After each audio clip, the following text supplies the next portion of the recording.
como eu disse lá no grupo, após aqui eu vou baixar e vou colocar no link no Ava para vocês e ponho o link também no grupo, tá bom? Boa noite a todos, todas. Aqui a gente está com o André, Adriele e Alice. Daqui a pouco o pessoal está entrando aí. A gente está chegando ao final da nossa disciplina, tá? A gente entra hoje na sessão 4, na unidade 4. Dessa unidade 4, a gente começa a falar um pouco desse cenário do ambiente mais ligado à questão política mesmo, a política que eu falo, não política de politicagem, política de membros, né, que fazem tanto ente federal, estadual e municipal. A gente vai estar falando de tratativas, de ações. Nesse ambiente que a gente começa a visualizar, então, a gente vê a importância do cenário que a gente está vivendo. Ei, Stephanie, deu certo aí agora, né? E o Isso. que a gente está... Oi. Tá me ouvindo, Stephanie? Tô. Falei que eu consegui agora. Tá, joia, então. Então, dentro dessa conjuntura, o primeiro tópico que a gente vai estar estudando, ele a gente vai falar de política fiscal e eu hoje já vou dar andamento na política monetária. Quando a gente fala de política monetária, né, e na próxima semana a gente vai estar falando da seção 3, por quê? A gente tem aqui mais duas sessões, e dessas duas sessões a gente tem prova no dia 2.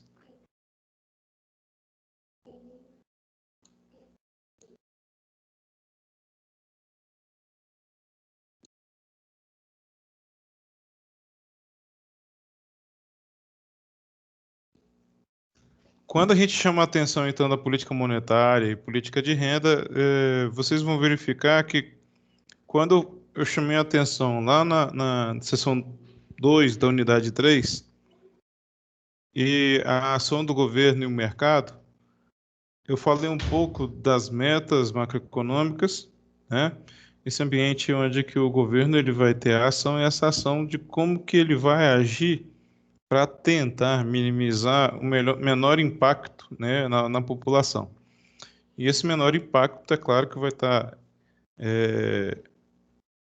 causando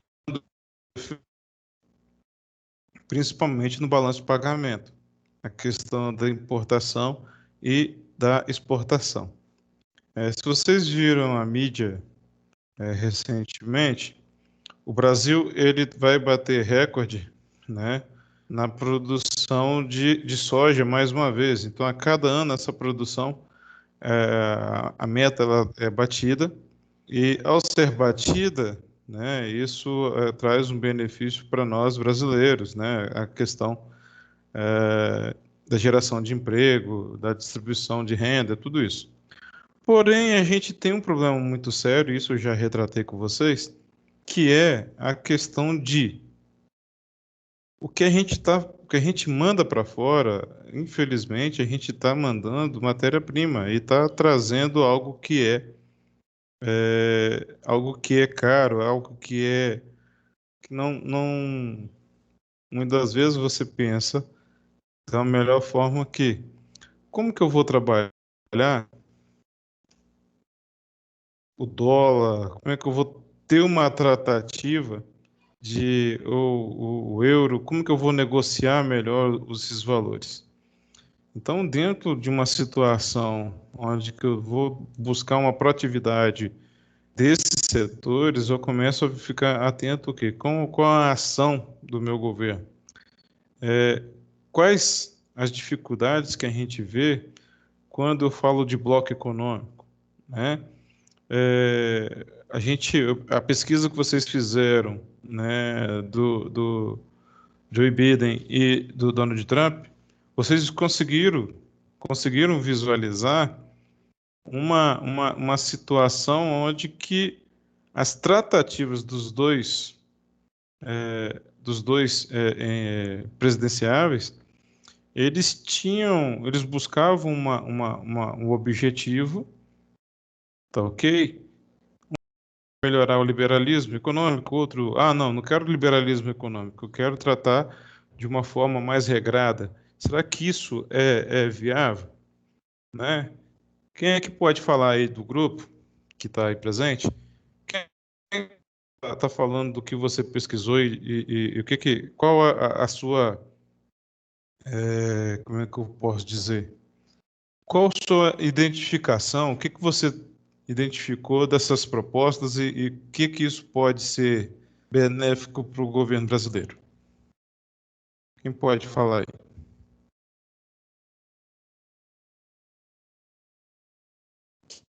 Não precisa falar todo mundo junto, não, gente.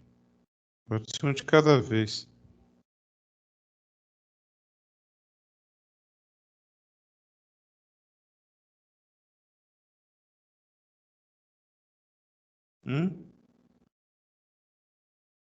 Ok? Pode falar, precisa. Só que vocês pesquisaram, o que vocês identificaram das propostas? Como é que eu posso, governo brasileiro, tem alguma expectativa em relação, principalmente, à questão de crescimento econômico, da parte de negócios? O que vocês visualizam com isso?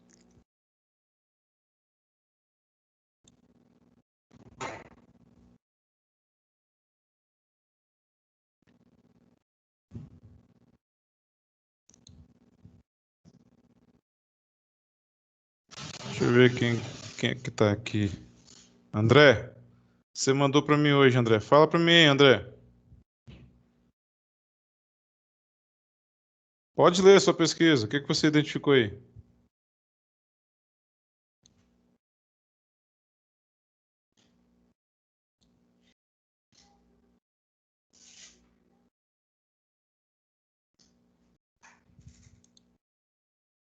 Oi.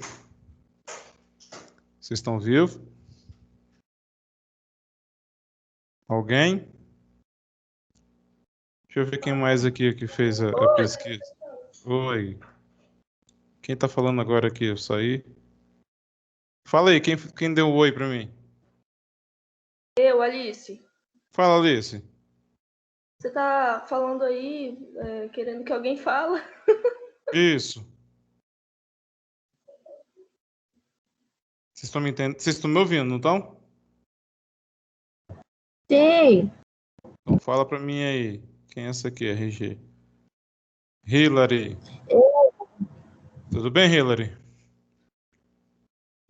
Fala, Tudo Alice. certo. Você fez a pesquisa, não fez, Alice? Fiz não, acabei esquecendo. Abri o caderno hoje e lembrei. Fala sério, hein? Tô Manda aí até o triste. final da aula. Sério mesmo. Oi? Manda aí até o final da noite, manda aí. Até amanhã. Tá, beleza. Beleza? Hillary fez? Fiz não, professor. Eita, que Pode vocês estão. mandar hoje? Pode mandar até amanhã. Beleza. André, tá aí, André? O que acontece? Como eu disse a vocês, tem situações que a gente vai estar alinhando a questão dessas respostas, de todo esse cenário aí de avaliação. A prova de vocês eu devo disponibilizar um dia antes, tá? Porque a gente vai estar participando de banca e eu vou disponibilizar, não vai ter, já que não tem acesso, eu vou estar disponibilizando no dia antes. Então, as provas de quarta-feira eu vou estar disponibilizando na terça, tá? E as provas de sexta, já que vocês estão, eu vou repetir isso na sexta-feira, e a prova de sexta eu vou estar disponibilizando na quinta, tá bom? Porque tanto na quarta, tanto na sexta eu vou estar em banca de TCC.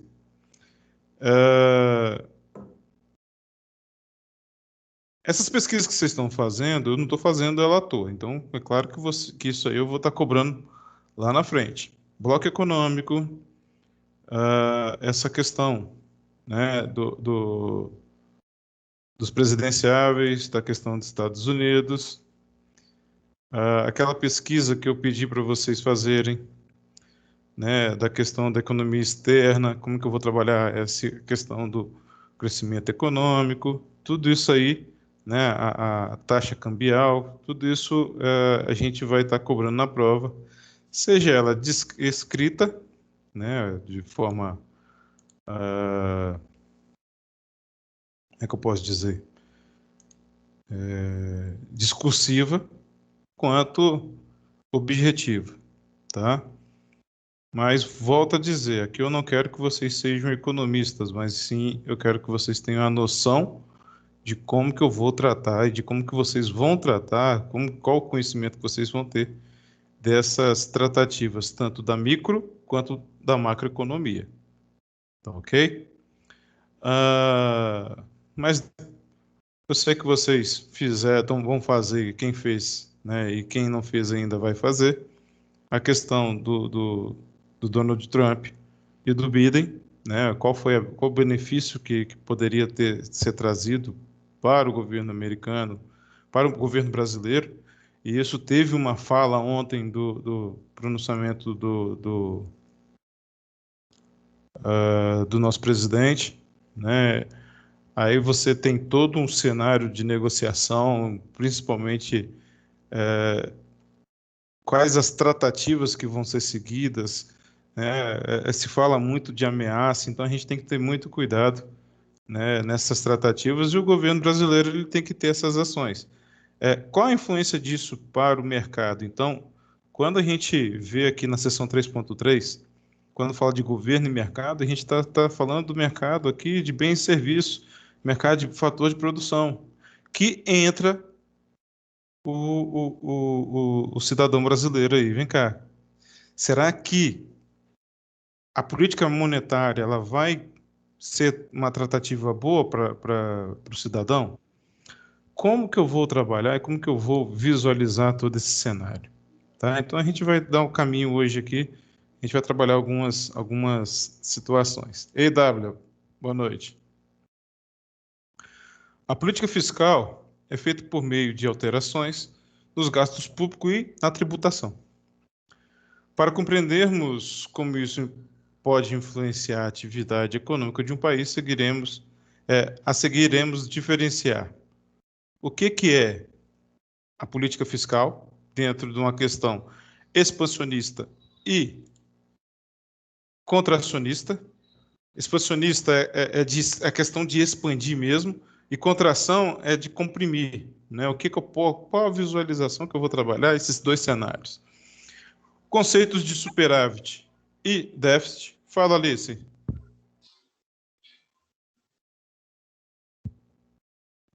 Tá joia.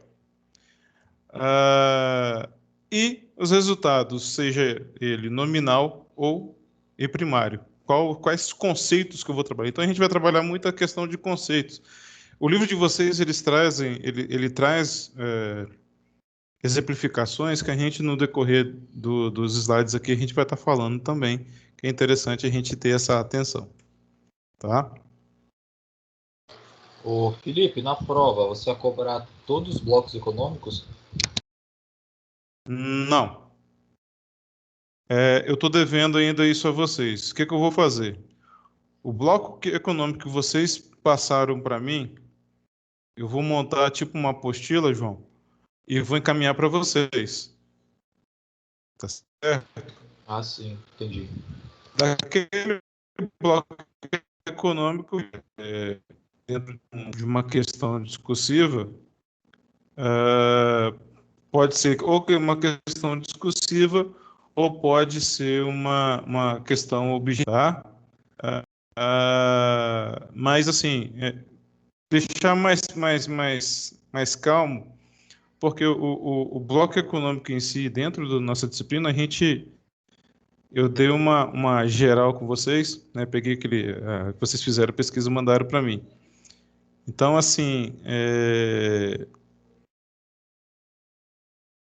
A nossa prática aqui vai ser qual a funcionalidade, né, desse bloco, então. Eu posso, respondendo sua pergunta aqui, eu posso utilizar acho que foram 10 que eu passei, né, para vocês, ou eu só posso falar o seguinte: se vocês vão estudar sobre 3, eu posso escolher na hora da prova um para ser questionado. Mas isso aí, o João, eu posso, no dia 25, eu já vou dar um direcionamento de qual bloco, vamos supor, de 10, de 3, que é para vocês estarem estudando, para estar mais afiado, ok? Tranquilo. Valeu. Eita, que o negócio está andando aqui. Então, política fiscal expansionista e contracionista, a gente vai para o conceito. Qual é o conceito de expansão, né? Expansionista? É composto por medidas que reduzem os títulos cobrados e aumentam os gastos do governo. Então, quando a gente fala o aumentar gasto do governo aqui, é o quê? É quando há uma questão de qual a tratativa que eu estou fazendo para melhorar a circulação dentro da minha empresa, dentro do país, tá ok? Se não está havendo produção, se não está havendo consumo, é porque eu não estou produzindo, consequentemente eu não vou ter uma circulação, tá ok? Então, quando eu trato de uma pesquisa, de uma política fiscal expansionista, eu vou buscar que a redução do tributo, por meio dessa redução, eu faço que isso gere, que isso circule mais. Porém, a gente vai da contrapartida da contracionista, da contração. Caminha na direção oposta, aumentando a tributação e diminuindo os gastos públicos. Quer dizer, eu vou evitar que saia, que tenha produção, que tenha uma circulação. Então, eu vou diminuir esse fluxo. Essa ação, ela é válida? Qual o sentido disso? Muitas vezes, a gente entra em algum processo de retração, principalmente quando o dólar está muito alto.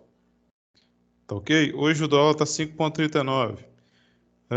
Você tem situações que a contração ela vai ser benéfica, porque senão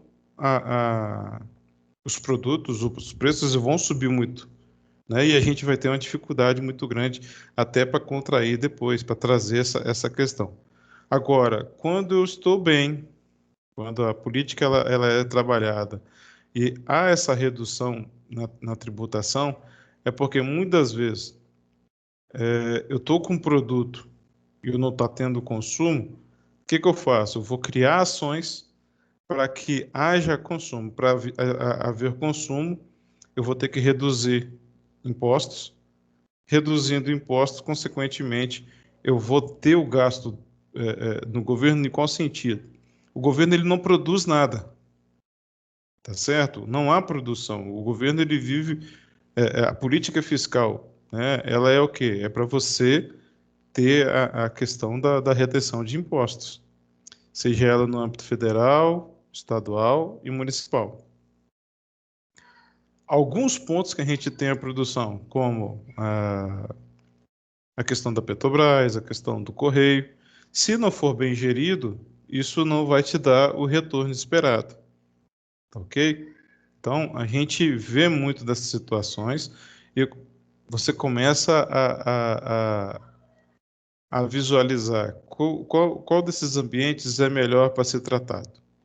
Tá ok? Então, dentro da política fiscal expansionista e contracionistas, a gente vai começar a visualizar algumas ações do governo, e principalmente aí quando você vê a questão do Paulo Guedes chamando a atenção, né, para o que pode ser visualizado e como que pode ser trabalhado, com o intuito de fazer com que a nossa economia fique forte. Aí você vem outros estudiosos, outros cientistas da área econômica e começam a visualizar que é um caminho que pode ser. Você tem várias tenuantes que você pode atender, tá ok? E que você, nesse contexto, existem várias propostas, vários projetos. Mas qual que é o mais eficaz? Tá ok? Qual a ação que é benéfica? Qual a ação que é mais que vai dar resultado? Isso tudo a gente tem que vai pela ação, né, conjunta com os órgãos governamentais. Existe um significativo trade-off entre inflação e crescimento econômico na política fiscal, onde uma política expansionista irá estimular o crescimento econômico e o emprego, contudo, irá também estimular a inflação. Por que isso, gente? Olha a ideia aqui. Se você gera emprego, né? Se você estimula o crescimento econômico, consequentemente, eu vou ter pessoas comprando, eu vou ter o aumento de produção, né?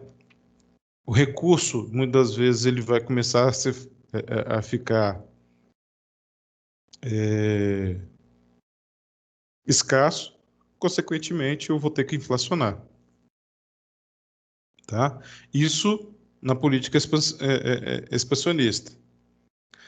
Por outro lado, eu estou chamando aqui o aspecto para duas metas na expansionista, tá ok? Eu estou chamando para duas, não, três metas aqui.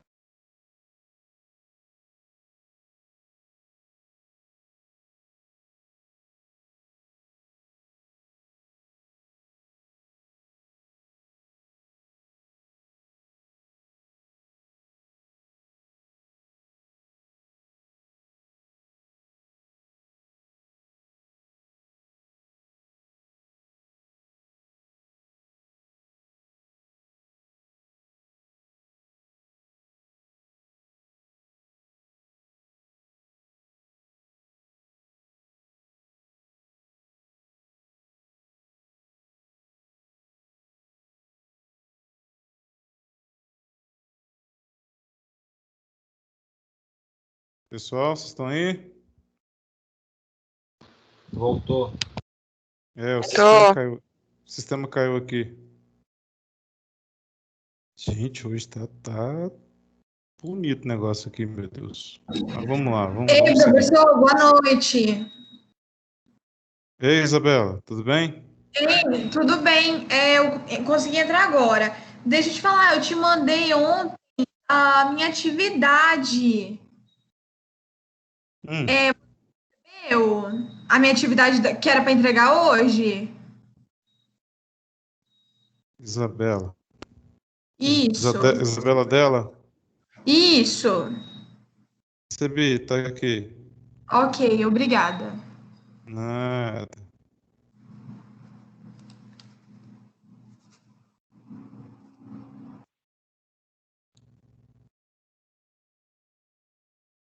Meu Deus.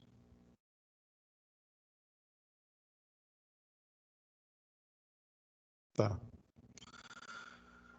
Aqui eu estou falando de três metas. Quais são as metas macroeconômicas que está se falando tanto na política contracionista quanto na política expansionista? Quais metas que a gente está falando aqui?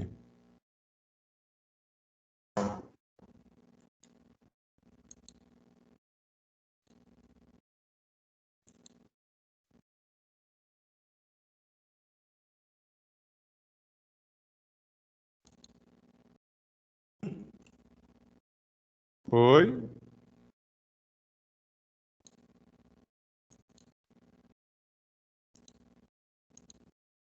Quais metas que estão sendo chamadas aqui a atenção? Tanto na política econômica, política expansionista e na contracionista.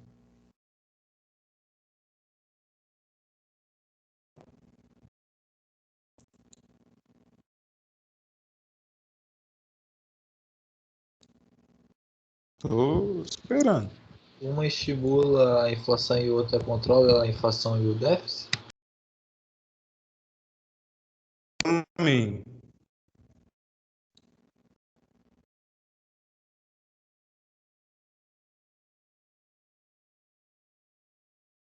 Vamos lá. Falhou aqui, professor. Você falou o quê? Tá no caminho.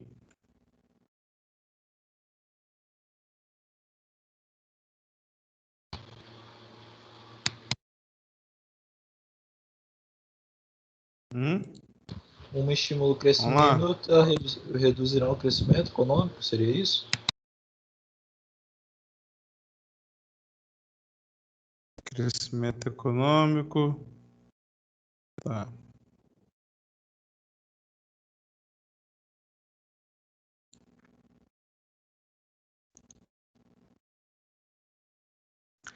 Na aula passada, eu passei para vocês. Ai, gente. Eu chamei a atenção para vocês aqui do governo e mercado e falei dessa questão das metas econômicas. Uma das metas que a gente vai visualizar é promover estabilidade de preço. Ixi. Né? Mas como é que eu vou promover essa estabilidade de preço, Felipe? Como é que eu vou trabalhar todo esse cenário? Então, essa aqui é uma meta. E para você promover estabilidade de preço, eu estou falando de inflação. Tá? Outra meta é crescimento econômico. Uma outra meta é distribuição justa de renda. E a outra meta é você trabalhar com as contas externas. Aqui ele não. Para você trabalhar com distribuição justa de renda, eu tenho que ter o quê? Oferta de emprego. Então eu tenho 1, 2, 3, 4 e 5 para trabalhar as contas extras. Então eu tenho 5 metas.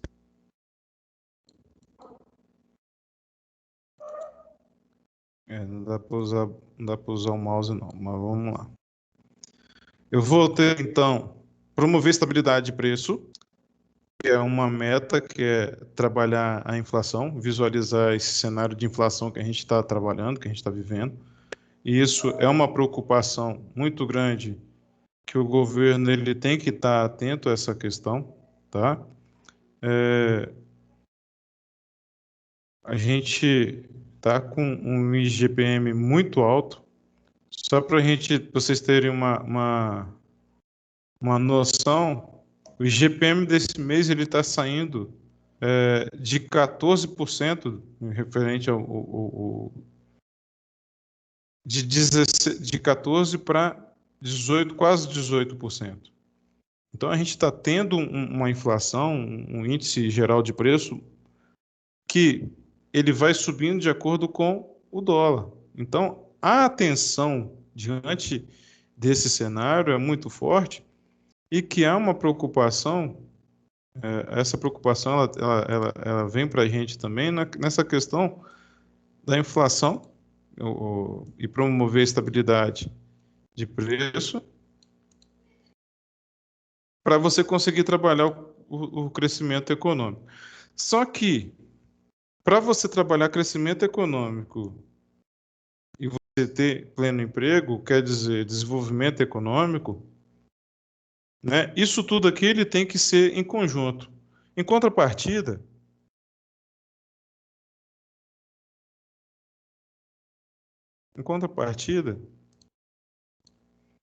quando a gente vai para esse cenário, então, aqui,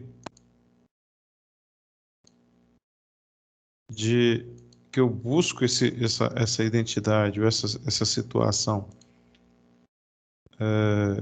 Não, nesse aqui não. Esse material está na material da aula passada, tá?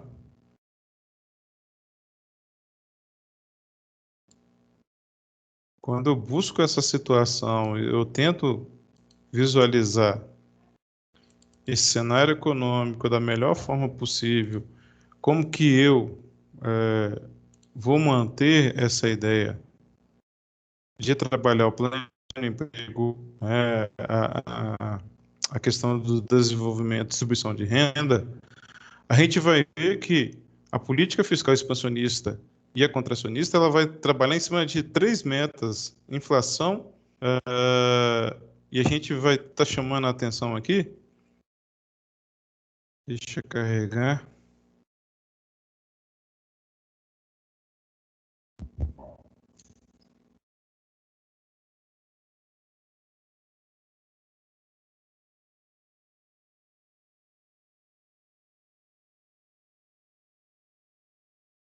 A gente vai estar trabalhando com três metas: o crescimento econômico, o emprego e a inflação.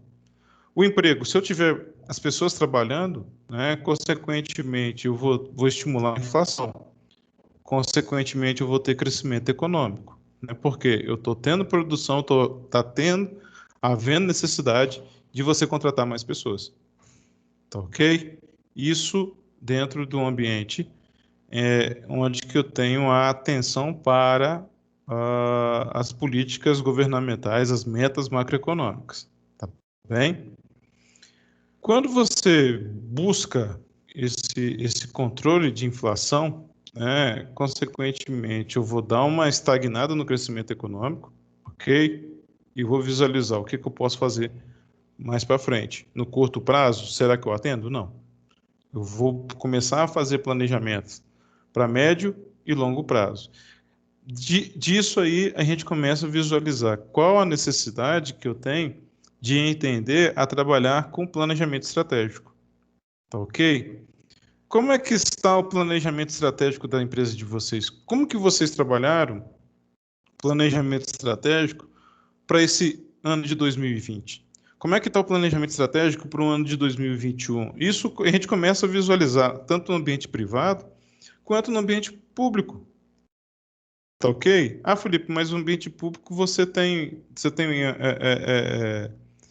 ter uma atenção redobrada, porque muitas vezes você não consegue fazer as coisas. Mas nem por isso eu vou deixar de planejar. Tá certo? Aí que eu tenho que ter o planejamento, porque eu tenho que ter plano A, B e C. Tá? Então, assim, quando a gente fala de política fiscal, a política fiscal ela vai atender, ela vai ser um atendimento para o governo, no sentido de que ele vai buscar maior controle, né, nessa questão de como que eu vou crescer, como que eu vou trabalhar o pleno emprego, como é que eu vou estimular ou desestimular o controle de inflação, tá? O superávit é outro conceito que você tem que a gente trabalha, né? Isso que a gente viu lá, a questão do superávit e o déficit, quanto do balanço de pagamento.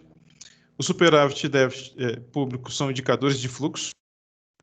O superávit ocorre quando as receitas públicas são superiores às despesas do governo. E o déficit, claro, vai ser quando gasta mais que a arrecada. Como que isso acontece? O momento que a gente está vivendo, muitos governos tiveram dificuldades, né? Muitos governos tiveram dificuldade de ter os seus recebíveis, de ter essa atenção para os seus recebíveis. Então, houve uma perda muito grande. Tá? Então, vão ter governos aí que entraram em déficit público muito alto, porque o seu fluxo não estava alinhado, não estava batendo. Tá? Então, são atenções que o gestor ele tem que ter atenção. Tá? Volto a dizer, seja ele federal, estadual e municipal. Se o governo continuar gastando mais do que arrecada, ou se toma algum empréstimo para realizar uma obra, isso resultará isso resultará em uma dívida, que é um conceito de estoque, ou seja, déficit ou superávit irão alterar o tamanho da dívida pública. Felipe, geralmente o empréstimo, quando é feito para governo, É para perder de vista. Sim, é perder de vista. Mas toda dívida ela tem o quê? Fala para mim, toda dívida ela tem o quê?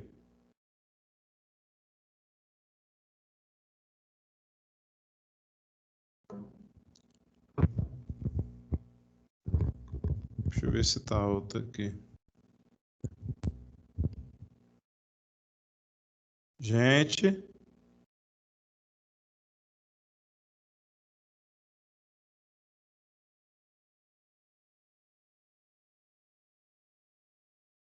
Sei não, professor.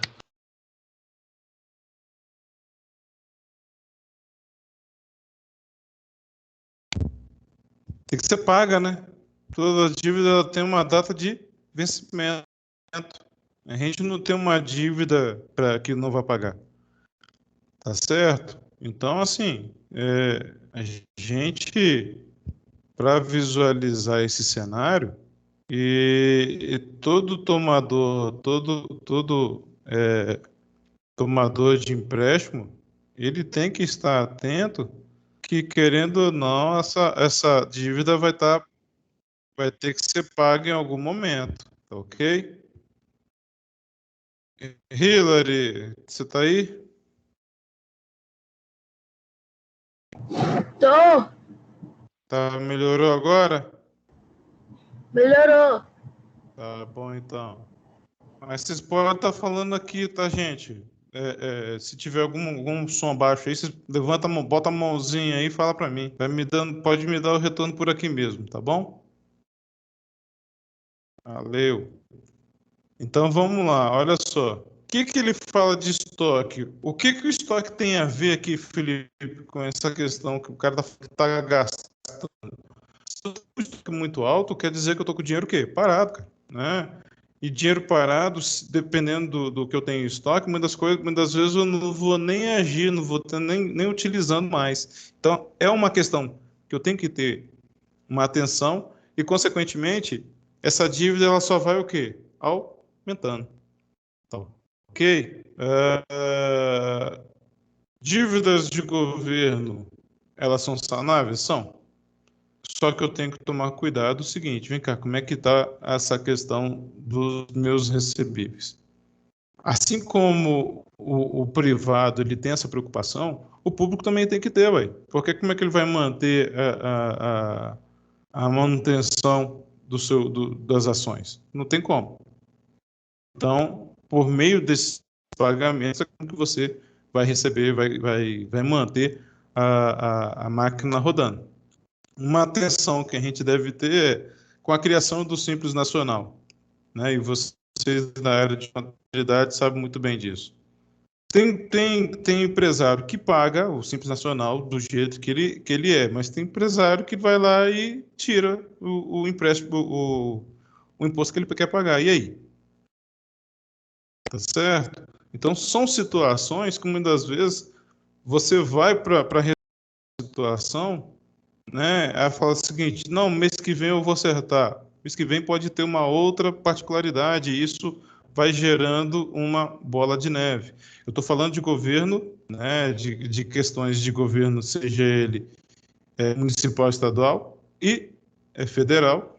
Mas eu tenho uma dificuldade também, uma dificuldade, uma atenção que vocês a gente tem que visualizar é por que que o FMI ele foi criado? Lá no primeiro slide que eu chamei a atenção quando eu falei de primeiro slide não, na primeira aula quando eu entrei em macroeconomia, eu coloquei um slide, o último slide, eu chamei a atenção para a atenção do FMI. Quais os 10 passos que o FMI ele toma? Qual a atenção que é dada ao Fundo Monetário Internacional, né? O que acontece? Eu empresto dinheiro, mas você fica na minha mão, tá ok? Então, com países em desenvolvimento ou subdesenvolvidos, que você sabe que não vai pagar, é como se você tivesse uma empresa, vamos botar aí na época do café com leite. que você tinha os empregados ali, aqueles empregados, eles não tinham nem para onde ir, onde comprar. O que eu tinha? Eu tinha um mercadinho e desse mercadinho eu vendia para eles em troco de trabalho, né? O que acontece com esse camarada? Ele vai ficando endividado. Endividado um dia ele vai trabalhar de graça para mim, só para manter a sua comida, ok? Então, essa ideia do Fundo Monetário, ele tem uma atenção grande, é uma atenção que a gente, quando trabalha com negócios internacionais, você tem que dar mais uma funilada com isso. Então, assim, é bem interessante quando você, dentro do ambiente de controladoria, de auditoria, você começa a ter essa atenção, principalmente no âmbito público, tá ok?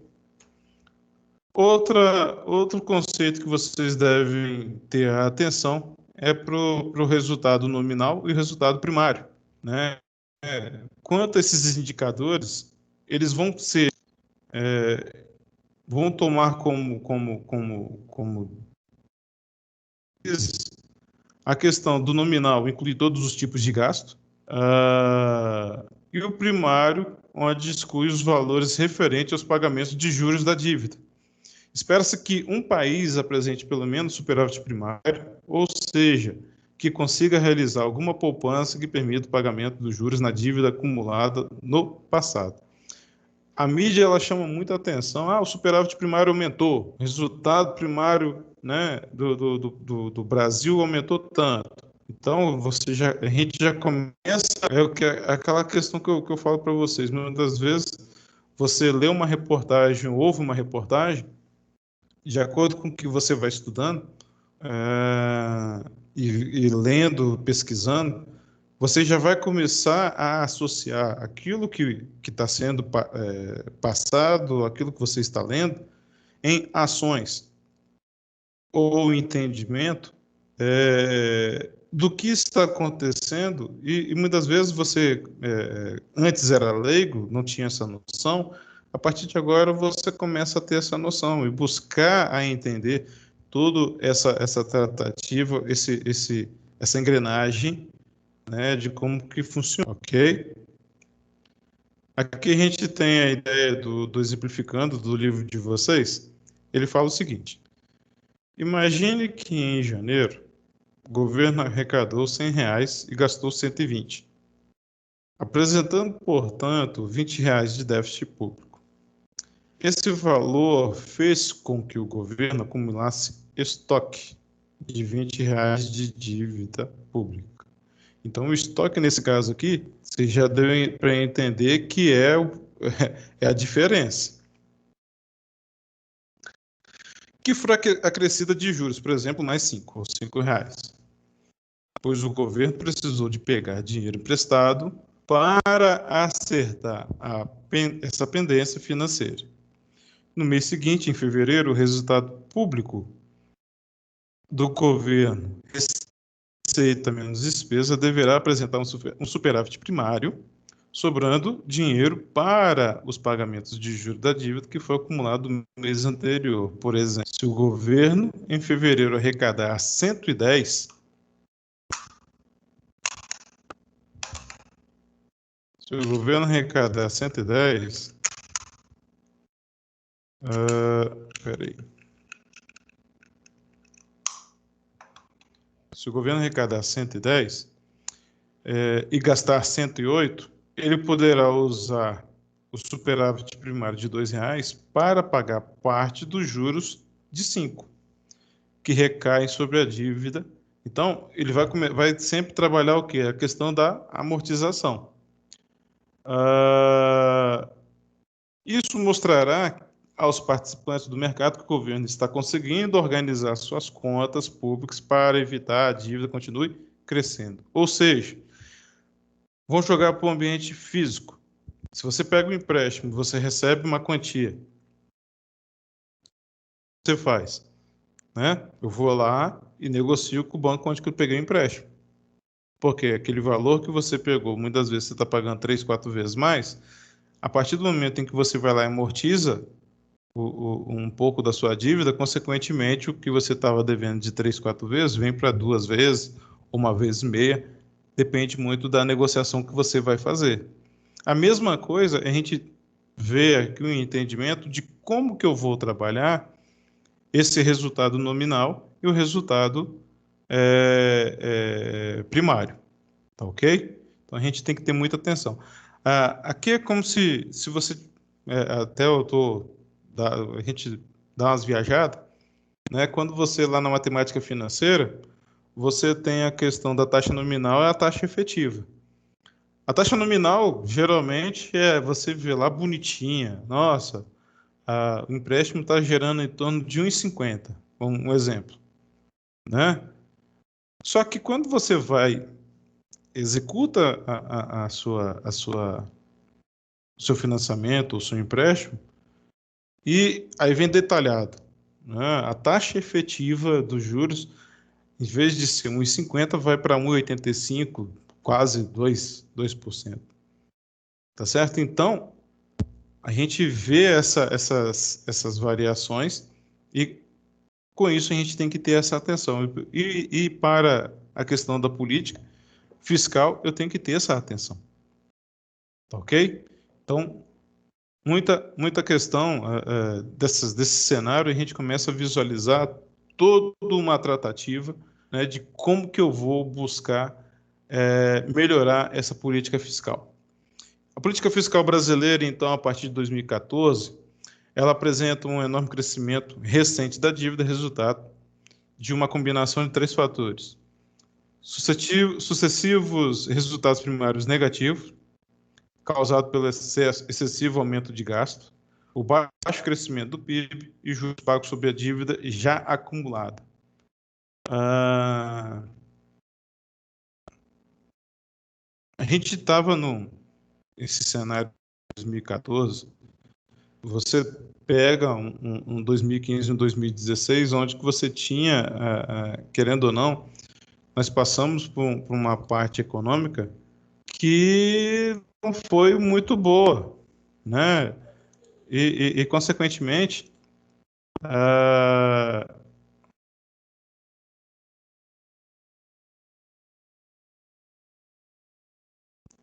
quem é esse aqui, gente? Daniel.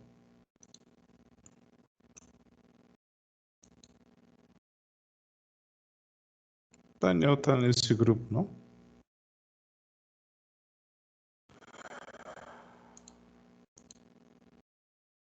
Rapidinho, deixa eu encaminhar pro Daniel aqui.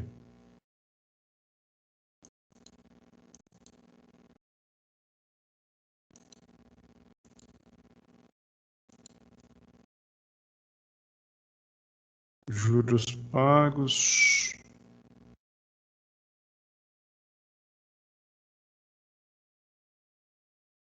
Baixo crescimento do PIB.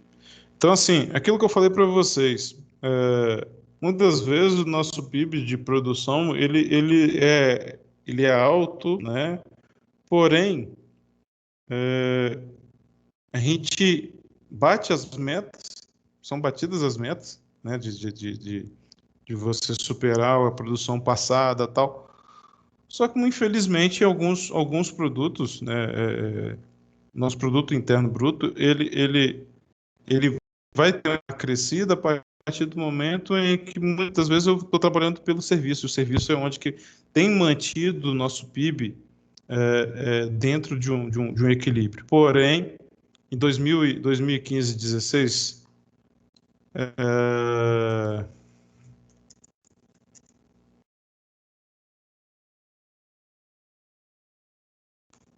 eu só ver um negócio aqui.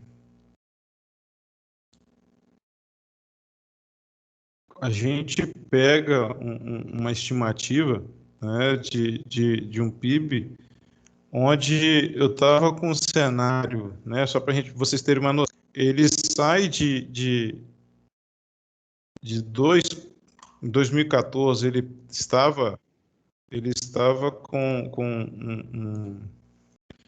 2014 ele estava a gente estava com 0,5% de PIB, e a partir do momento em que há um avanço para 2016, onde que eu tenho uma crise econômica, a gente começa a ter uma crise econômica muito forte, esse PIB ele começa a cair e cai muito forte, né? Essa relação que a gente começa a visualizar o produto interno bruto, ele em 2016 ele chega a menos 3,6, tá? E a gente começa a visualizar o seguinte: como que eu vou trabalhar PIB? Deixa eu só ver um negócio aqui.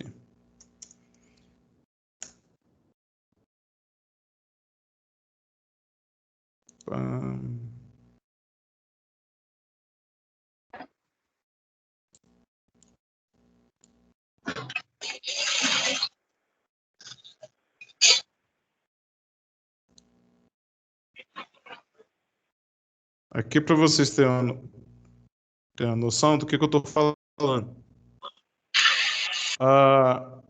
O PIB, então, se você pega a cronologia aqui de 2009 a 2019, né? 2000, onde que eu tive o problema aqui, olha só, eu saí de 7,5, aqui a gente pega um período de 2010 a 2013, né? A gente estava ainda, em 2013 deu uma melhorada. Porém, em 2014 eu já tenho uma queda agressiva, tá ok? Em 2015 e 2016, eu caio abaixo de menos 3%. 2017, 2018, 2019, eu começo a dar uma respirada, né, nessa evolução do PIB. E o que isso vai trazer de benefício? O que isso vai demonstrar? Uma situação em que o cenário econômico, o cenário produtivo, ele começa a dar uma melhorada. Porém, vem 2020, o que acontece? Né? Empresas começam a dar férias coletivas devido à pandemia. Então, todo aquele cenário que eu tinha de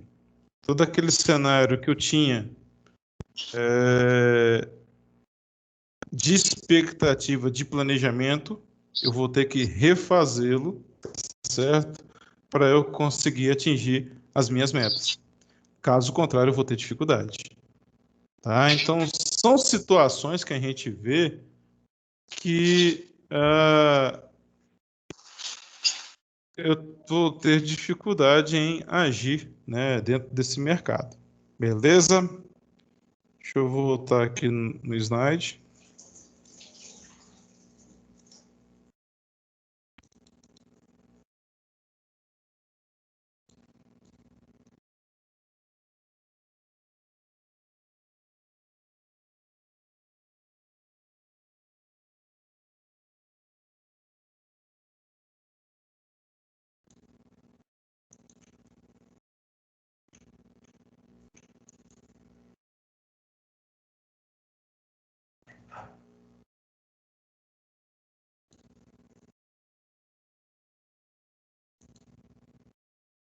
Tá carregando aqui, gente. Toda vez que eu mostro ali, eu compartilho a tela, o slide ele some. Então eu tenho que carregar de novo. Estou voltando aí, peraí.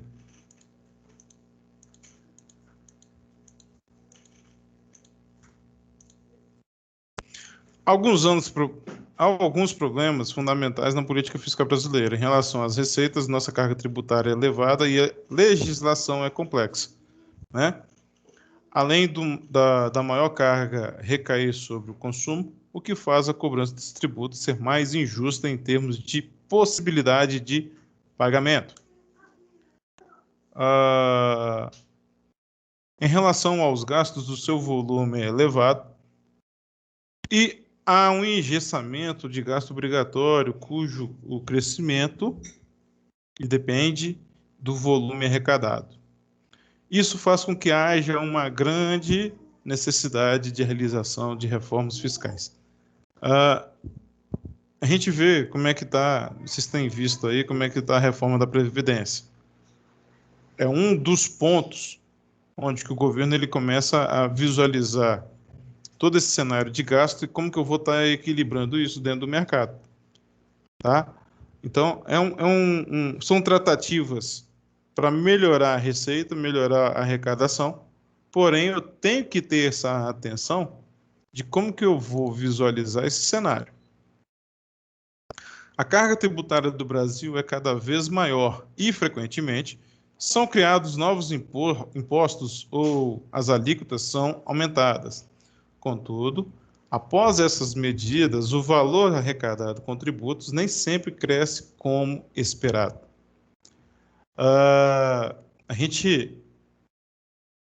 Aquela questão, volto a dizer, vou citar a questão do planejamento.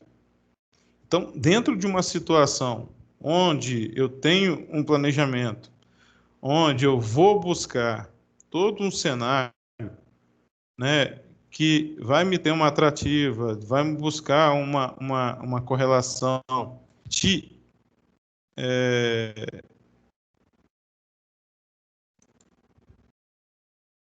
que vai me dar uma segurança, não vai me dar uma segurança, vai me dar um entendimento, né, de como que eu vou trabalhar isso, e a gente sabe dessa correlação que há na tributação do nosso país, que seria muito, muito interessante se as alíquotas, a gente vê que dependendo do transporte que eu tenho, são alíquotas diferentes, que eu tenho que visualizar todo o cenário, o custo só vai aumentando, né? Então, são ideias que muitas vezes eu tenho que parar e visualizar um cenário de ter uma tratativa de melhorar um equilíbrio, né? E falar o seguinte, opa, vamos respirar aqui e vamos parar e pensar.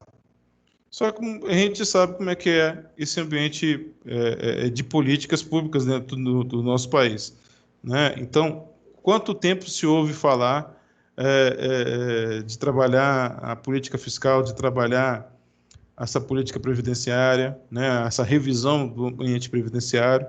Olha o rombo que isso vem trazendo no decorrer dos anos, mas são atenções que, com o passar do tempo, cada gestão ela vai vendo a necessidade e a atenção que eles devem tomar, porque se não tomar, vai ter prejuízo grande, não vai ser pouco não, tá bom?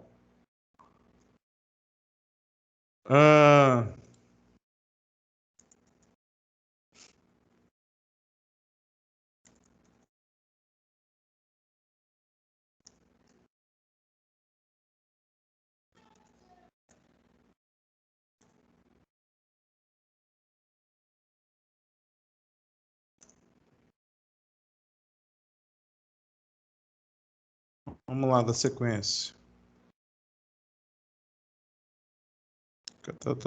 Uma das explicações possíveis para esse fenômeno é a curva de Laffer, um conceito que afirma que, a partir de um certo ponto, por mais que aumente as alíquotas, isso deverá gerar menos ou não mais receita tributária. Isso parece contraditório. Mas, por que acontece a situação? Se o governo deste país estabelecer alíquotas muito elevadas, ele poderá diminuir sua arrecadação tributária. O que vai acontecer? As pessoas não vão pagar tributo, vão começar a ter o problema aí da sonegação. Pois as empresas e as pessoas passarão a sonegar, o que diminuirá a arrecadação total do governo com tributos. No Brasil, a porcentagem de impostos recolhidos em relação ao PIB é crescente, passava dos 33% em 2018. Ou seja, de tudo o que é produzido, mais um terço vai para o governo em pagamento de tributo. Isso máximo em 2019, chamando a atenção. Fazendo com que haja o crescimento de sonegação fiscal, ou seja, aqueles impostos que não são pagos corretamente. A gente, nos últimos anos, foi criado o MEI, correto? Isso eu já até falei com vocês. A ideia do MEI é para evitar que o autônomo ele não ele fazia com que a economia rodasse, porém o governo ele não estava tendo nenhuma uma receita em relação a isso, tá ok? Não sei se vocês, nesse tempo de pandemia, ouviram as pessoas que trabalham com autônomo, e muita gente fala que perdeu muito dinheiro, porque a ideia de trabalhar de receber o auxílio emergencial é muito pouco, porque ganhava isso, ganhava aquilo. Mas você for perguntar para pessoas, vai falar o quê? Você mexe com o quê? Eu vendo coisas, né? O mascate, vamos dizer assim. E só que muitas vezes esse mascate, se acontecer algum acidente com ele, vai ter que ir para o hospital, ele vai gastar, muitas vezes ele vai para o SUS ou ele vai para o particular, né? E não vai receber nada por isso, se ele tiver de ficar parado em casa. Já na questão de você ter o MEI, né? Qual foi a ideia do estrategista aí que criou o MEI? Vem cá, a gente não está recebendo, então vamos trabalhar em cima desses milhares aí de autônomos e vamos ter essa receita, tá ok? É R$ 57? Mas R$ 57 em milhões já dá para pagar uma folha de pagamento, né? Então, são atenções, são situações em que são criados, né? O próprio Sistema Simples Nacional é uma forma de evitar toda essa sonegação, né? Uma forma de tentar diminuir esse impacto, né, de recebível, porque, querendo ou não, eu tenho que fazer a minha conta bater. Se minha conta não bater, eu vou ter uma dificuldade muito grande, ok? Por isso que a gente chama bastante essa atenção. Outra questão do livro de vocês, ele chama bastante atenção para isso aqui. Imagine se o governo reduzisse a alíquota do imposto de renda de 7,5% para 2%, quem dera, para pessoas que ganham até R$ 2.500 por mês. Isso faria com que o seu imposto pago passasse de R$ 187 para R$ 50. Dessa forma, a renda disponível passaria de 2.312 para 2.400. Esse aumento de R$ 137,50 liberaria mais recursos para essa pessoa, que seriam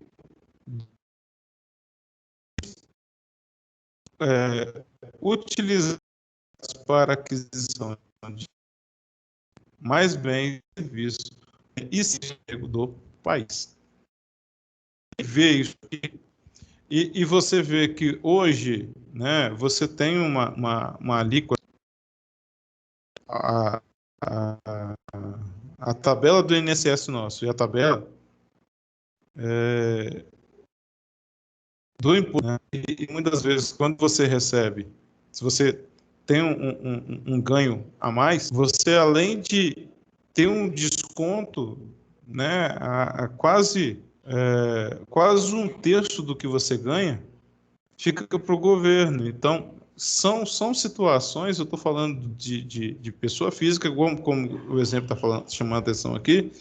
Se o cara ganha mais, a pessoa física ganha mais de R$ 5.000, o valor que fica, né, retido, se ele não tiver escola, se ele não tiver saúde, né, a questão de recibos de saúde que ele vai, seja ele no plano ou particular, educação, né, se ele não tiver esses meios, ele vai, além de ser descontado todo mês do seu salário, quando da declaração de imposto de renda, ainda ele vai ter que negociar em 8 parcelas aí para quitar o seu débito, né? Então, são situações que a gente começa a visualizar o seguinte, que para a máquina funcionar, ela vai ter alguns meios de estar buscando toda essa informação. Vão ter pessoas que não vão pagar? Com certeza. Só que isso amarra. Se você quiser fazer um financiamento, pegar algum crédito, isso, o seu CPF vai estar lá registrado. Então, aonde que vai gerar dificuldade? A 4.2, então, ela chama a atenção nossa agora aqui para esse ambiente de política monetária e política de renda, tá? Eu posso ir direto aqui, gente?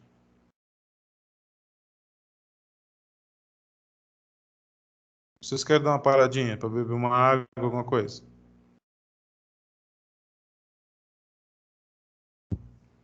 Vocês estão aí? Tomar água, professor. Então tá beleza, então. Vamos dar uns 15 minutinhos aqui e a gente volta.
Vamos lá?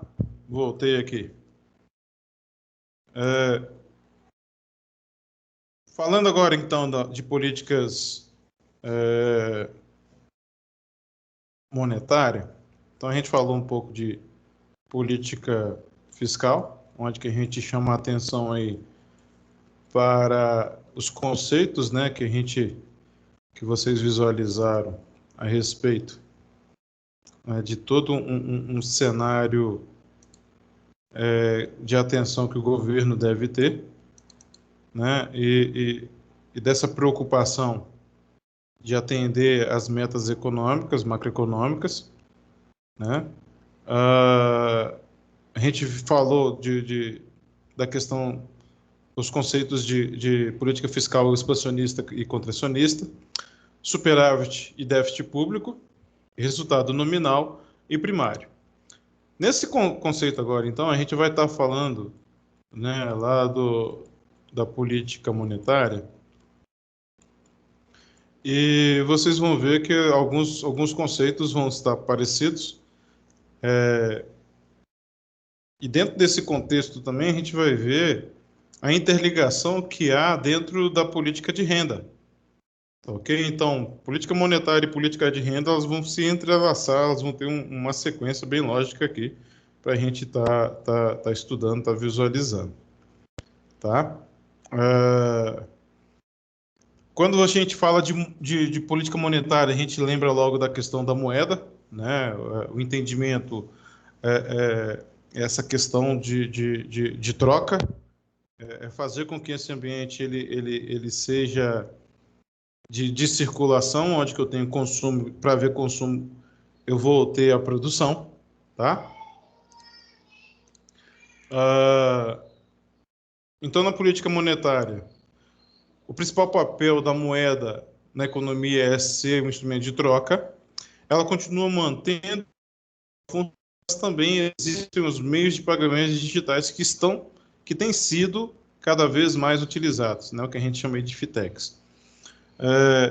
O número de empresas, né, que trabalham nesse ambiente de empresas digitais, bancos digitais, isso está sendo uma crescente muito grande, né, e é uma preocupação sua, minha, como usuário desses meios. Hoje, você andar com dinheiro na carteira é quase que difícil demais, né? Muita gente usa por meio de aplicativos de celular, né? E dessa questão do aplicativo, você tem aqui o cartão que ele é digital, a cada vez que você utilizar, ele te dá uma sequência diferenciada, né? Ou você pode usar seu cartão de crédito normal. A ação do governo que altera a quantidade de moeda em circulação na economia é chamada de política monetária. Aí você fala o seguinte, mas Felipe, lá na política fiscal eu tenho a contracionista e a expansionista, aqui também eu vou ter, sim. A contracionista, o que vai ser? A diminuição na quantidade de moeda na economia. Quando você visualiza, então, esse cenário aqui, aí você fala o seguinte, opa, então deixa eu fazer a contracionista caminha na direção oposta, aumentando a tributação, diminuindo o gasto público. Então, quer dizer, se eu tenho, na contracionista, eu estou diminuindo o gasto público, quando eu faço a aplicação monetária, na contracionista, eu vou diminuir a quantidade de moeda que eu vou lançar. Consequentemente, eu vou tentar dar fazer com que o consumo ele se estabilize não, que ele reduza. Na expansionista, a aplicação é a ampliação da quantidade de moeda, ou seja, eu vou jogar dinheiro no mercado.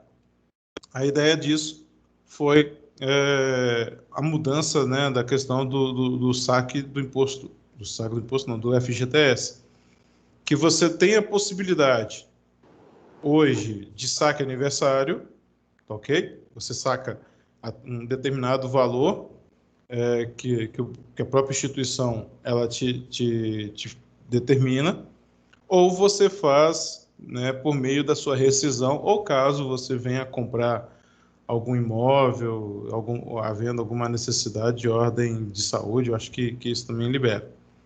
Tá ok? Mas é uma política que você, querendo ou não, se você for olhar lá no site do FGTS seu, quem tem aí, você vai ver que o dinheiro está rendendo. Vai rendendo, vai rendendo, vai rendendo, vai rendendo, né? E muitas vezes o dinheiro fica parado e esse dinheiro parado qual o benefício que vai trazer para a sociedade, para o usuário, para o cliente? Nenhum.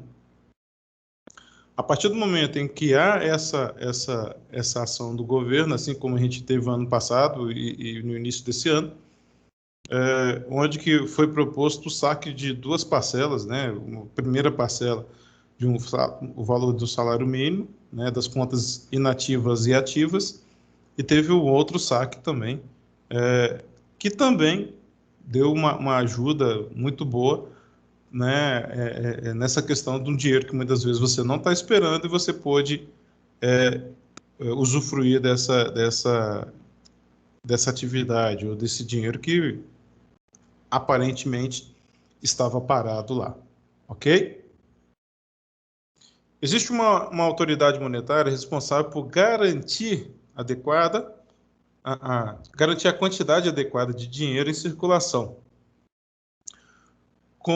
bem como manter a inflação. Aqui tinha dado um código, eu tirei e deixei, pensei que eu tinha colocado, mas não coloquei. Onde que ele mantém a inflação sob controle, que no caso brasileiro é o Banco Central. O Banco Central ele é o pai, né, de todo um cenário de crédito nos países. Então, cada país vai ter seu Banco Central, onde que há uma determinação, né, da política de monetária ser trabalhada por ele. Quem tem interesse em trabalhar com instituição financeira vai ver essa característica do Banco Central muito forte, principalmente quem faz análise de investimento, a disciplina de análise de investimento, né, que tem uma passagem dentro desse entendimento do que é o Banco Central, o comercial, né, os bancos de crédito, quais são essas separações, quem pode, quem não pode, isso tudo determinado pelo Banco Central, que é o cara que emite moeda. A taxa de juros e as condições de oferta de crédito, especialmente a taxa de recolhimento compulsório dos bancos comerciais, são os dois principais instrumentos da política monetária, que atuam no controle da quantidade de moeda em circulação no país e, consequentemente, afetam a inflação.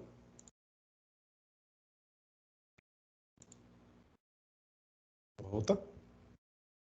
E a atividade econômica.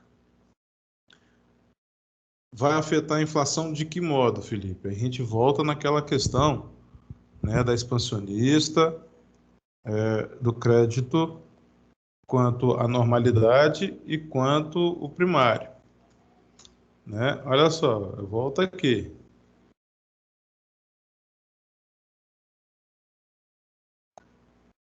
Quando há uma política fiscal expansionista, eu tenho o estímulo ao crescimento econômico e ao emprego. Consequentemente, eu tenho um aumento da inflação.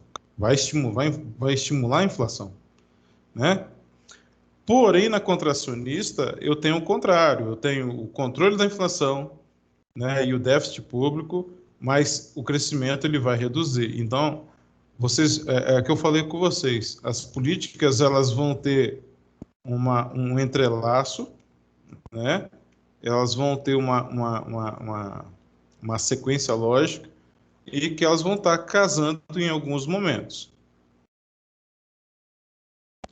Taxa compulsória, que o próprio aqui ele vem chamando a atenção,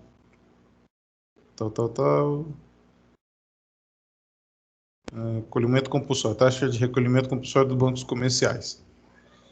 Existe um processo em que os bancos comerciais criam moeda que se inicia com um banco comercial recebendo o depósito de um cliente qualquer. Esse banco não vai guardar todo o dinheiro que foi depositado, já que repassará uma parte desse recurso financeiro para outros clientes que estão à procura de empréstimo bancário. Vamos lá.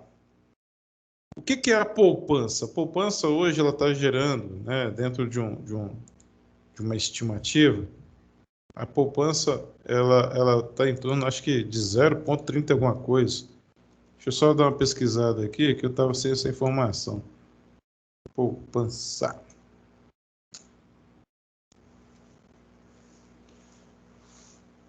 Não é lá aquelas coisas, não. Né? A gente, muitas vezes você fala assim, pô, Felipe, mas eu vou guardar dinheiro em poupança? Poupança não rende nada. É aquilo que você está falando mesmo. A poupança ela não vai te render muita coisa, não. Porém, né, vamos supor, ela está dando 4,34. 4,34 no ano. 4,34 no ano dá 0, alguma coisa. 4,34. Vamos botar 5%. 5 divide por 12, 0,41% ao mês. Né? 0,41% ao mês, você fala assim, caraca, não está dando nada. Aí você tem mais 2% de taxa Selic, que vai dar em torno de 0,16 ao mês. Aí você fala o seguinte, se eu ficar com o dinheiro guardado, não vai render nada em casa, no cofre. Então eu vou aplicar esse dinheiro na poupança. Ou você aplica em ações, ou você aplica em CDI, RDB, depende da fonte de financiamento de investimento que você vai utilizar. É claro que você tem que ter a atenção, né, de qual a proposta que essa instituição ela vai estar te oferecendo. Volto a dizer, a partir do momento em que o banco, a instituição financeira, ela tem essa tratativa de depósito, a gente tem alguma, a não ser a Caixa Econômica, que faz muito disso, de propagandas ligado à questão de poupança, né? Outros bancos não fazem, mas por quê? Qual é a ideia da poupança? A poupança é você guardar o seu dinheiro, né? E por meio desse dinheiro, o poupador, né? Quem tá recebendo esse dinheiro para ser poupado, ele vai pegar o seu dinheiro e vai emprestar a tantos por cento, né? 5, 6, dependendo aí da instituição que você trabalha. Se eu tenho na poupança está me rendendo 0,40, né? E dependendo do empréstimo que eu fizer, se eu colocar 1,50, olha quanto que eu estou ganhando aí. Tá? Então, a gente, quando fala de fonte de recursos, financiamentos, e essa questão do empréstimo, ela é bem interessante, porque todo empréstimo é onde que eu tenho uma procura ou eu tenho uma taxa que vai ser analisada, que vai ser utilizada, que é muito alta ao valor que está sendo proposto lá no meu depósito. Tá ok? Aí você fala o seguinte, Felipe, é melhor estar lá do que ficar em mãos. Com certeza. Hoje, muitos bancos, né, dentro dessa taxa de compulsório, o que acontece? Você não precisa mais ter o seu dinheiro numa poupança. Você, por meio da sua própria conta corrente, a partir do momento em que você não tem uma movimentação, ele pega aquele valor e já vai começar a ter uma rentabilidade daquele dinheiro que você tem dentro da sua própria conta corrente. Isso depende de instituição para instituição. O percentual a ser recolhido do dinheiro depositado no banco comercial não pode prestar para outro cliente. Claro que não. Então, há dentro disso aí uma margem. Ok? Eu que estou recebendo o seu dinheiro, é claro que eu sou responsável por aquele dinheiro. Só que, alguns anos atrás, deixa eu só pesquisar quando que esse banco faliu para não porque muitos de vocês eu acho que não eram nem nascidos.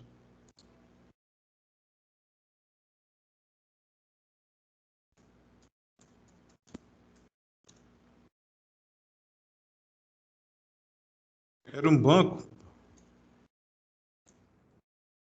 que ele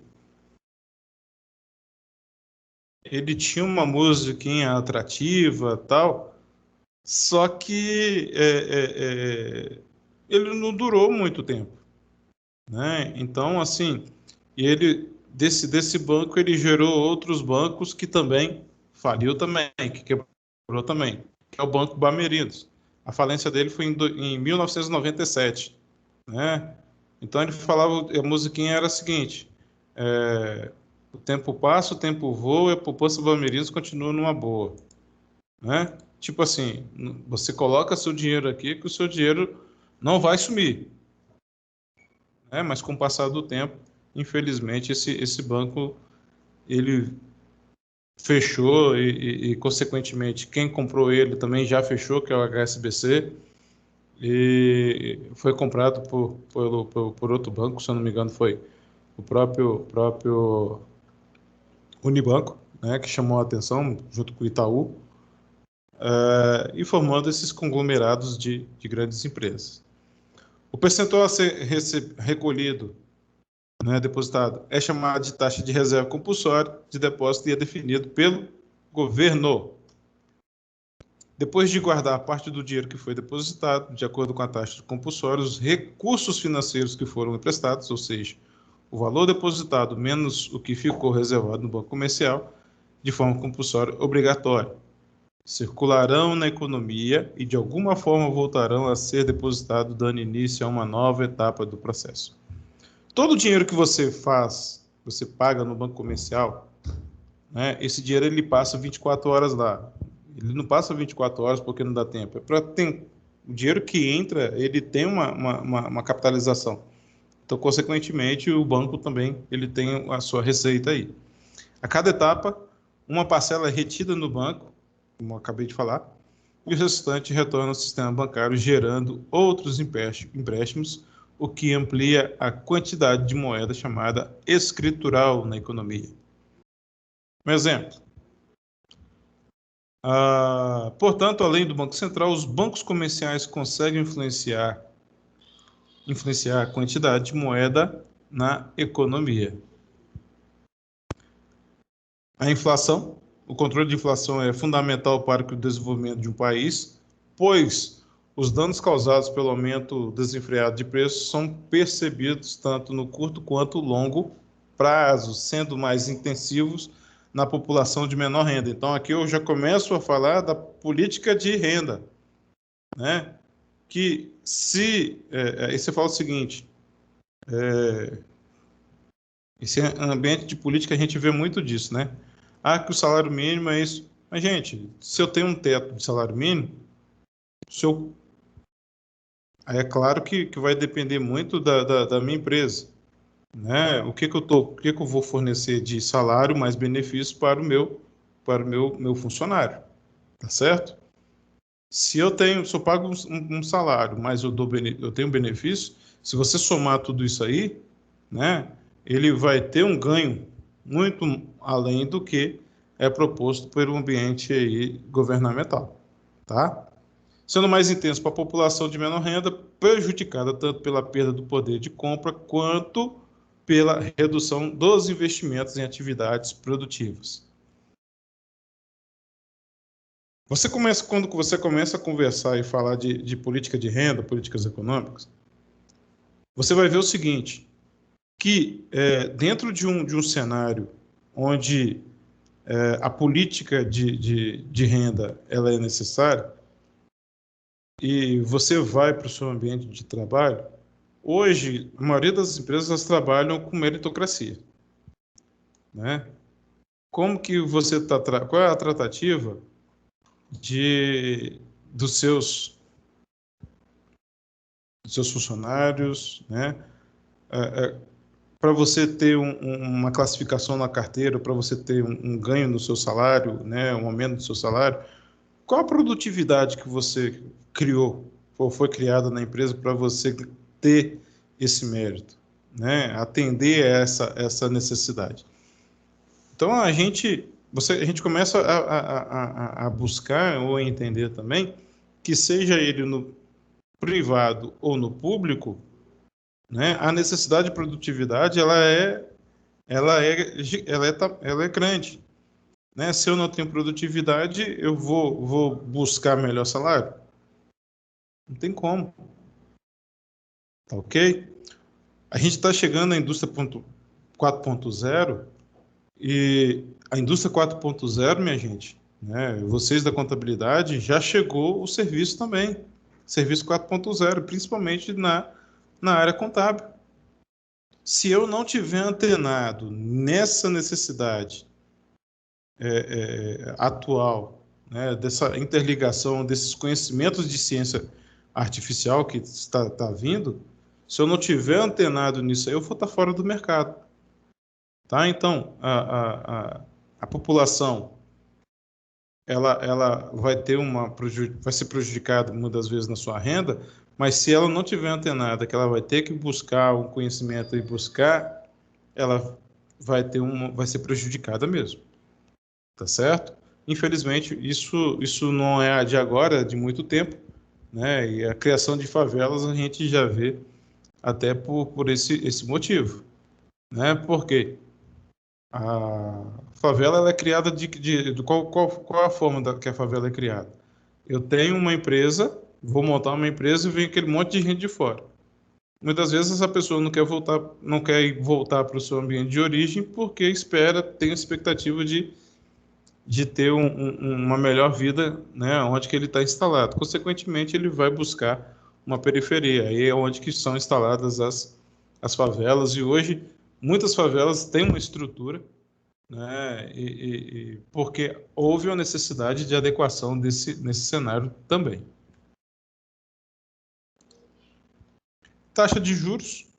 O nível da taxa de juros, eu acabei de falar para vocês há pouco, né, a estimativa do Banco Central para a taxa de juros Selic era de 4,5%, então a meta do governo é 4,5%, porém, né, a taxa Selic ela chegou a 2%.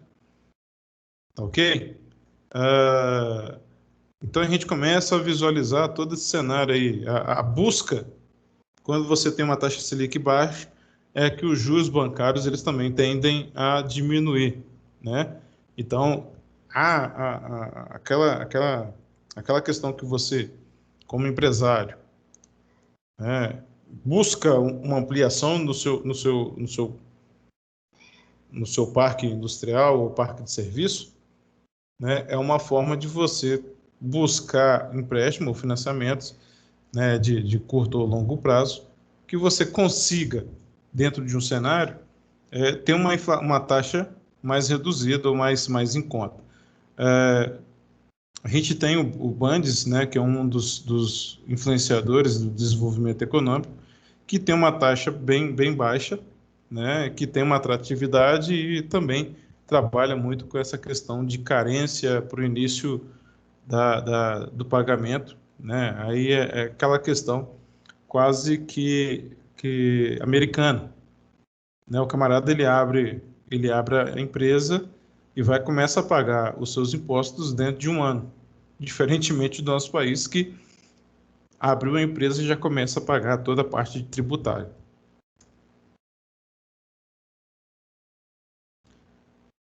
A política de renda, então, ela vai trabalhar de forma distributiva.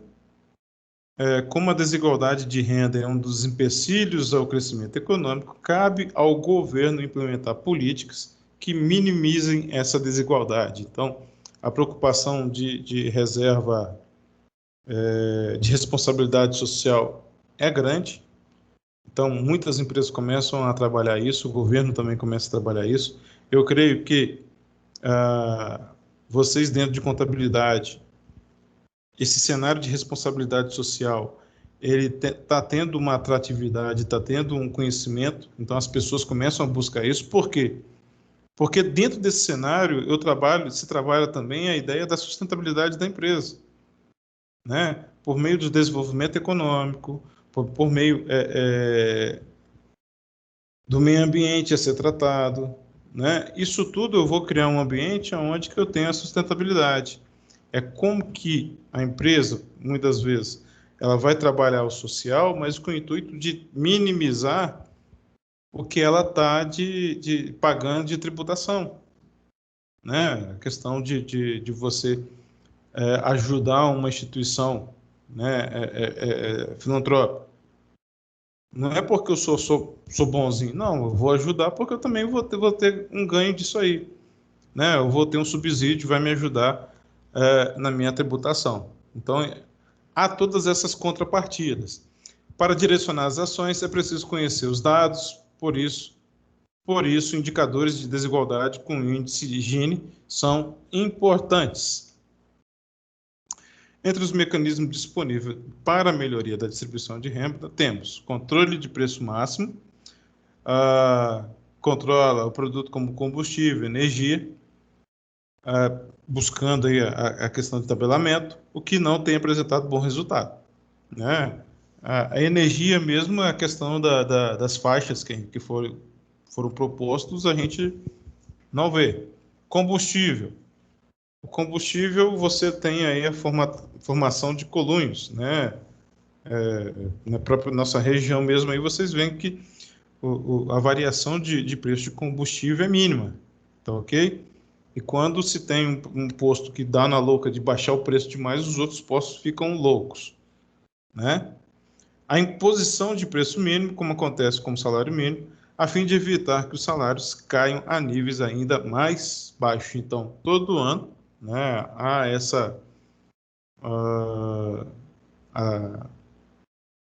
ao reajuste do salário mínimo, né, para tentar minimizar. E a gente vê que existe alguns salários mínimos no país que são diferenciados, né? Se eu não me engano, no Rio e São Paulo. Deixa eu botar salário no Rio.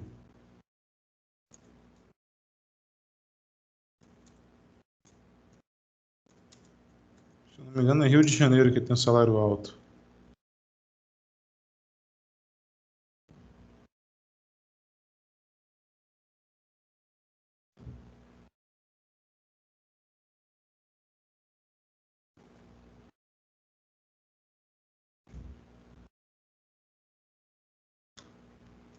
O salário mínimo no Rio vai em torno de R$ 1.200, R$ 1.240, né?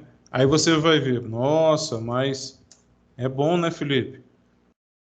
Só que em algumas situações o salário mínimo ele é alto assim, por quê? Porque você tem um custo de vida alto também, né? Então aí entra a questão da política distributiva para tentar ter esse equilíbrio. E com isso a gente vê aí nos últimos anos a questão do Bolsa Família, né? As previdências rurais, o BCP, que com o intuito de ter como é que eu posso dizer, um equilíbrio dentro dessas políticas de renda para aquele camarada ou aquela família que recebe o salário mínimo, ele ter um ganho para tentar buscar a melhor forma, o ambiente social, com o Bolsa Família, com o intuito do Bolsa Família, ajudar a família a ter o filho na escola, buscar um desenvolvimento dessa criança até que ele venha a entrar para um ambiente produtivo, né, a partir dos seus 16, 17 anos aí. Para finalizar, é importante que você saiba que os conhecimentos apresentados até agora são fundamentais para quem quer assumir posições de destaque na carreira. Então, continue se aperfeiçoando. A gente, dentro desse cenário, então, aqui,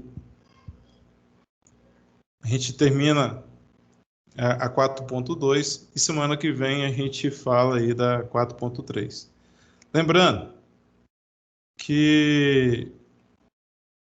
Deixa eu só ver o livro aqui. Eu vou pedir para vocês a mesma questão, né, do semestre do primeiro trimestre nosso. faça as atividades do portal, tá ok? Então, a gente tem 3 atividades já. A gente tem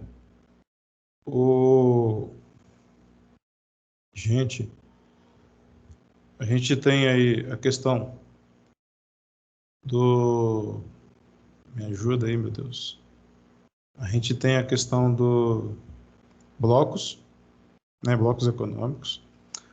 A gente tem mais o que?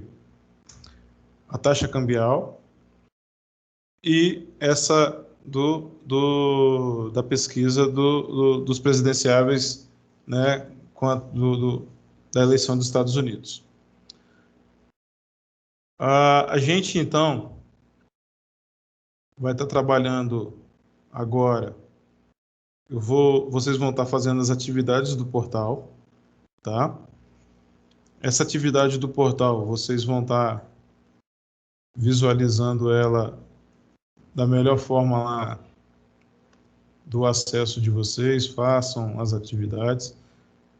Lembrando que são 1.500 pontos que a gente tem agora, tá? Da parcial. Deixa eu só confirmar aqui.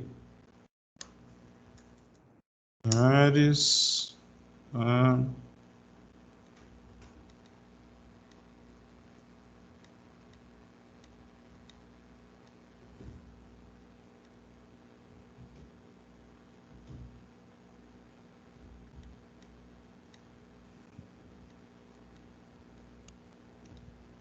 Economia e negócios.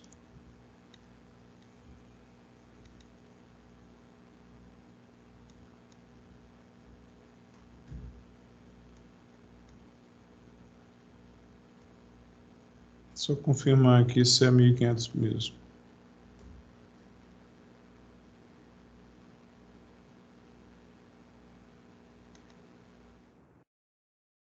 Isso. São 1.500 pontos. Então, 30% a gente vai estar trabalhando com a atividade do portal, tá? E o restante com as atividades que já foram dadas aí. Eu só vou fazer o somatório certinho de quantos pontos que a gente já tem, tá? Então, semana que vem, a gente finaliza a nossa disciplina, falando aí de exemplos de ações governamentais, chegando até o governo Bolsonaro, né, de 18, 19, 20, 21, né? E 22, se eu não me engano. Então, a gente vai ver uma parte histórica para finalizar a nossa disciplina de economia para negócio. Uma outra coisa que eu quero ver aqui rapidamente, só aguarda um momentinho que eu já estou finalizando.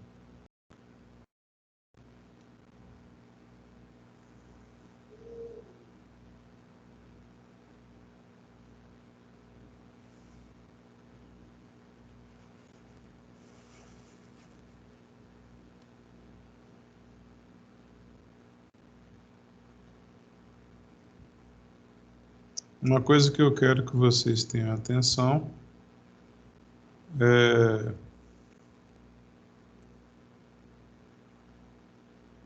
quanto ao acesso do AVA,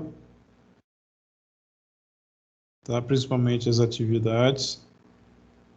Muitos de vocês já o fizeram, pelo que eu estou vendo aqui, mas muitos ainda não, né?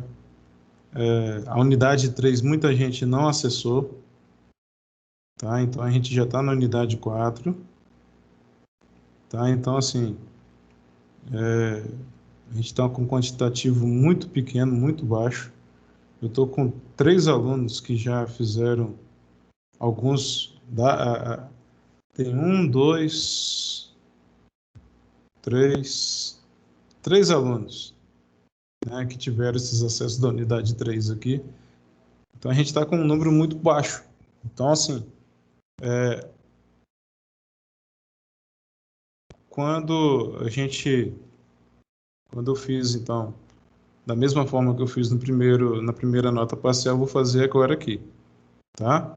Então, vocês vão fazer a atividade do portal, unidade 1, unidade 3 e unidade 4, onde que vai ser determinada aí 30% dessa nota, e o demais eu vou estar fechando com as atividades que eu passei para vocês. Tá bom? Quem não me entregou a atividade até hoje, me passa, você tem até amanhã para me entregar. Para me entregar não, para enviar para o meu e-mail. Tá? E interessante que a gente está vendo aí que a eleição dos Estados Unidos ainda ela está sendo uma incógnita, né? Está sendo uma briga feia, onde Donald Trump ele está tentando das várias formas aí ver essa questão, principalmente do voto via correio. Então a gente vai ver essa luta, essa batalha aí por um tempinho ainda. Tá bom? Do mais, tranquilo aí, pessoal?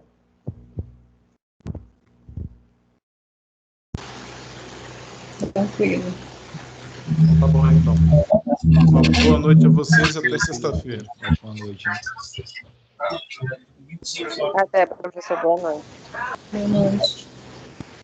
Amanhã,